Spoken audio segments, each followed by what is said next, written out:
आज की इस वीडियो का टॉपिक है दोस्तों, अपने घर का पावर फैक्टर हम कैसे निकालें। कैसे हम निकाल सकते हैं कि किसी भी घर के आपके मान लीजिए पंखा है, मोटर है पानी वाला, या कोई भी इक्विपमेंट है, मिक्सी है, तो उसका पावर फैक्टर क्या है, इसको हम कैसे निकालेंगे। तो आज की इस वीडियो में हम इस चीज़ को जानेंगे। छोटा सा वीडियो दोस्तों, बहुत ही महत्वपूर्ण वीडियो है, पूरी वीडियो को वॉच करिएगा। देखिए, पावर फैक्टर जो आपका cos फाई है, पावर फैक्टर का अधिकतम जो मान होता है, मैंने पिछली वीडियो में आपको बताया भी था। अगर आपने उस वीडियो को नहीं देखा तो मैं आई बटन में लिंक दे दूंगा और वीडियो के लास्ट में भी आपको मैं सजेशन में दे दूंगा, आप वहां पर जाकर के उसको देख सकते हैं। तो पावर फैक्टर जो मैक्सिमम मान होता है वह 1 होता है, इसी को हम यूनिटी भी कहते हैं। तो यह इससे नीचे जा सकता है, 1 से या नीचे जा सकता है, ऊपर नहीं जा सकता केवल, और इसका मैक्सिमम मान जो होता है वह 1 ही होता है। और जितना ही हम 1 के नीचे चले जाएंगे, इधर नीचे चले जाएंगे 0.9, 0.8, 0.7, जितना ही नीचे चले जाएंगे उतना ही ख़राब पावर फैक्टर होता चला जाएगा। और जितना ही हम इसके ऊपर चलते चले जाएंगे, मतलब 1 की तरफ हम अगर बढ़ने की कोशिश करेंगे, तो वह हमारा पावर फैक्टर एकदम अच्छा पावर फैक्टर होगा, उससे हमें लॉसेस नहीं होंगे। तो वह पावर फैक्टर ख़राब नहीं होगा। 1 के तरफ जो आएगा पावर फैक्टर वो ख़राब नहीं होगा, और 1 से नीचे जब जाएगा पावर फैक्टर तो आपका वह ख़राब पावर फैक्टर होगा। मतलब ये हुआ कि यदि आप 1 की तरफ आप अगर बढ़ रहे हैं तो इसमें आपका नुकसान नहीं होगा, और 1 से नीचे आप जाएंगे तो आपका नुकसान बढ़ता चला जाएगा।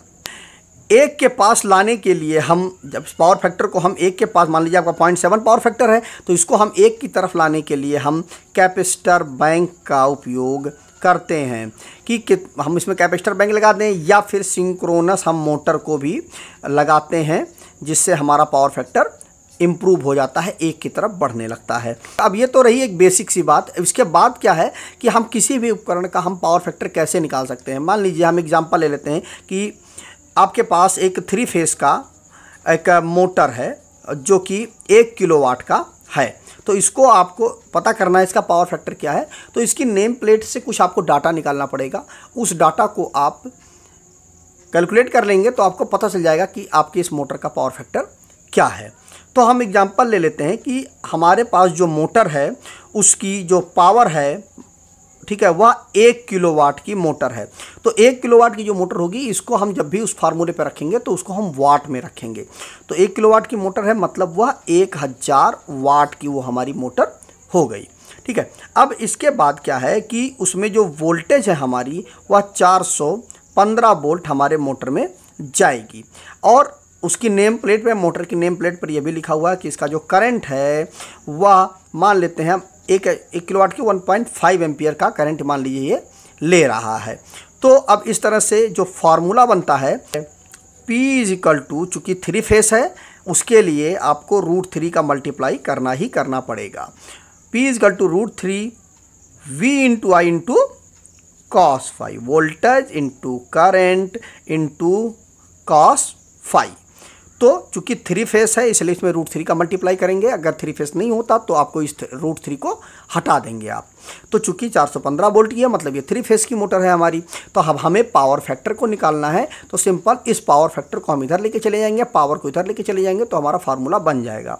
तो हम cos फाई निकालना है हमको। तो देखिए एक चीज़ आप पढ़े होंगे, 2 का बराबर 4, तो का बराबर होता है 4/2, मतलब ये चीज़ ऊपर चली जाएगी, बाकी चीज़ें नीचे चली आएंगी। तो हो जाएगा पावर बटे √3 इंटू वोल्टेज इंटू करंट। ये हमारा फार्मूला बन गया cos फाई को निकालने के लिए।